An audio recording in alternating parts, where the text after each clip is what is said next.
Ce document, réceptionné par le ministre de l'Environnement, est la stratégie et le plan d'action national de gestion du conflit homme-faune au Gabon. Initié il y a quelques années, mais inachevé pour des raisons diverses, il est enfin disponible et prévoit plusieurs activités. Il y a des actions qui portent notamment sur le cadre juridique, donc la nécessité de renforcer le cadre juridique.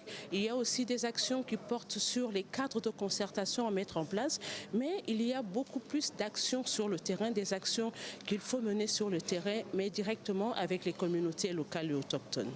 Relue, finalisée et amendée par les experts et partenaires au développement, cette stratégie se veut un outil d'aide à la décision pour une parfaite cohabitation entre l'homme et l'éléphant, espèce estimée aujourd'hui à 95 000 dans le pays. Les félicitons déjà du chemin parcouru pour parvenir à cette stratégie, même si elle doit encore passer certaines instances pour son adoption finale.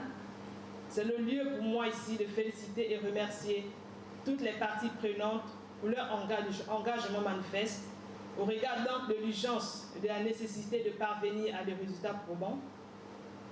Dans la dynamique de résolution du conflit homme-faune, je n'ai aucun doute que la stratégie et le plan national de gestion du conflit homme-faune rencontrera l'assentiment des plus hautes autorités. L'atelier de finalisation de la stratégie nationale de gestion du conflit homme-faune au Gabon a été organisé par le gouvernement de la transition avec l'appui du Fonds mondial pour la nature et des Tridomes GIZ.